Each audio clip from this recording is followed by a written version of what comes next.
Hi everybody, this is Liz with 143 Handmade, and today I'm doing a Threaded Thursday, which also happens to be a Stitch and Sew, which is an open collab hosted by Susan Hiles over at Susan Hiles Art. So if you are just joining me, didn't see last week's video, anything like that, this is just a scroll that I made. So you have this little scroll piece that it goes on, and I'm going to cover this with some fabric. I thought I was going to use felt, but I don't have any felt of the right colors, and I don't want to go buy it just for that one little thing. So I'm going to cover it with something else, but this just rolls onto that. And it's just a pretty to practice my stitches on, and I thought maybe it would, I might be able to do like story time with the grandkids, just telling a make-believe story just off the top of my head.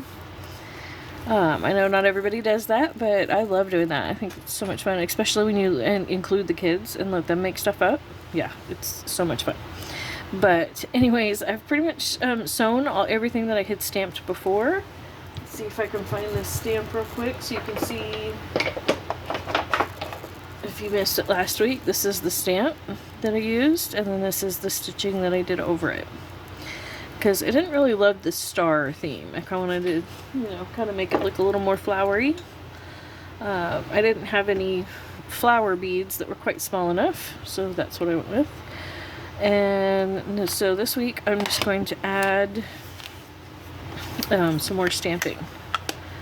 Some more butterflies. I'm going to do this one really big one, and then I'm going to take some of them.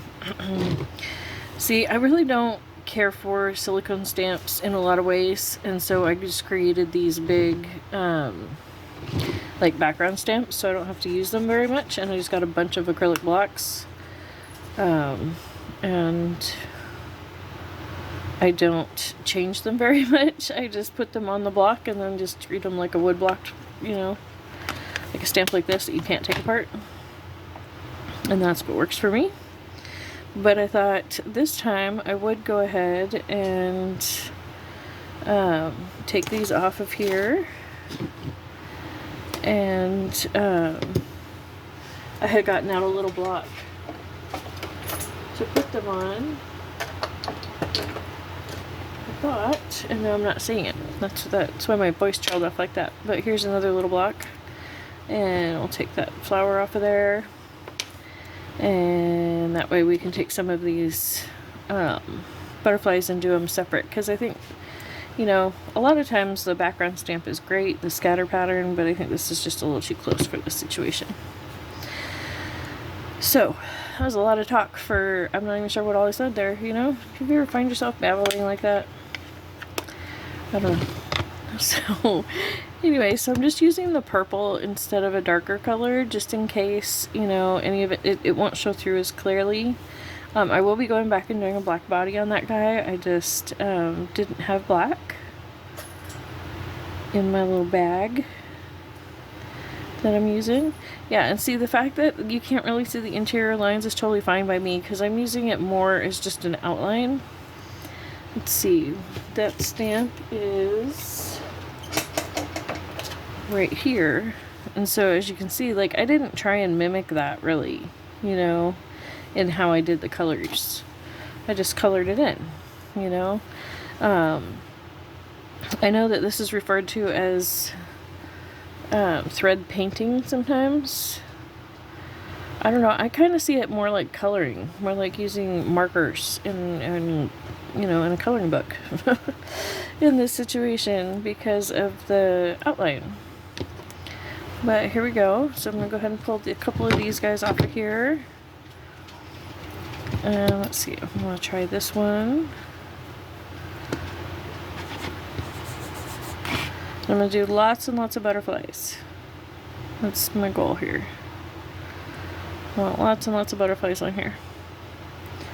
And then just the grassy bits down at the bottom. So, lots of fun. If you have not tried, if you like slow stitching, but you are maybe a beginner, you're not really sure where to start, anything like that, I highly recommend, if you have stamps at all, to do this, because that way you get the freedom to create a picture of whatever you want. Susan Hiles, what she just finished is totally different than this. Ours is going to be a wall hanging. They're just little tiny pieces, but she still used her stamps as the base. And so, you know, but you can design it totally the way that you want it. Excuse me, just 1 second. Okay, I'm back. I just had a little tickle in my throat. So, there we go. And I'm just going to try all my different butterfly stamps, I think, instead of trying to pick and choose which ones I like for this or not like for this. I think I'm just going to go ahead and just do them all, because this is like my experimental piece. I don't really expect this to be anything in particular. So that gives me a freedom to play with it and not be super disappointed, because I don't have an exact destination in mind. Let's see. Haven't used that one yet. I think that might be a little bit big for right there. Let's go with this one. It's a little bit smaller to fit in that space. But this way I can play with them and play with stitching in them and see which ones I like best for that. But okay, yep, there we go. And then I'm also going to stitch over these fabric butterflies that I fussy cut out, and over this flower. Do the same kind of stitching like this, where it's really dense, just over the top of both of that. And that I probably will mimic the colors, excuse me, more than, you know, I have on the stamp. Like on the stamp, I'm not worrying about the fact that I'm using purple for all of them. I'm still gonna, you know,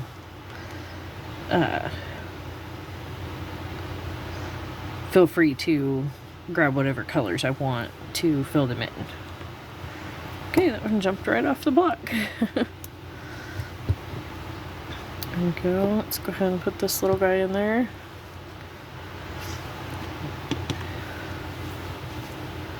This little bitty one. Let's see which way we want it to face. I'm not even sure which way it's facing. There we go.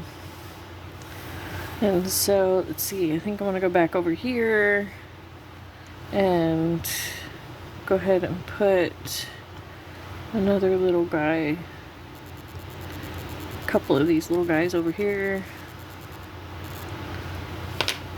And we'll put a couple more of these guys as well, and just have this front part be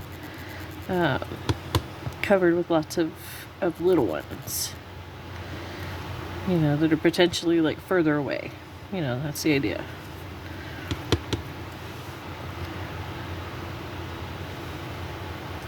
There we go, and then maybe another couple of these guys.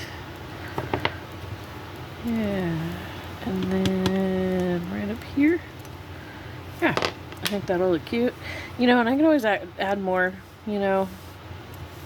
So, but that's what I will do. That's all I plan to do. I'm gonna go ahead and just stop here, and you know, that's quite a bit of stitching to do. So we'll see how far I get in the next week. And I don't know when I'm going to stop this. I don't know where the end is. It has been a long time since I started creating something without having any idea, really, of what it was going to end up being. Because, like, when I first pulled it out, and this scroll was just the plain white fabric. And I wasn't even sure I was going to use that, you know, when I first set it up on my spool here. And, you know, and then I dyed it with my watercolors, and got this beautiful sky thing going on. And, you know, and then I had all these green fabric scraps, and it's just come together, you know. I really hadn't planned on doing the beadwork. It just kind of was like, hey, those little dots on that stamp need beads. Okay, well, I'm gonna add beads all the way down then. You know, like, I'm just kind of going with it. It's been a very long time since I created this way, and I just want to say again, thank you to Susan Hiles at Susan Hiles Art, because she has totally inspired me to be, you know, for this project, and to not worry about exactly what it's going to look like before I get it finished. And that's just so freeing and such an awesome reminder. I think we all need that reminder on occasion. So thank you so much. I can't tell you how much I appreciate every single minute we spend together. If you are looking to support my channel and anything like that, check out my links below. All your purchases via Etsy or eBay, you know, those pay the bills. So thank you so much. I greatly appreciate you.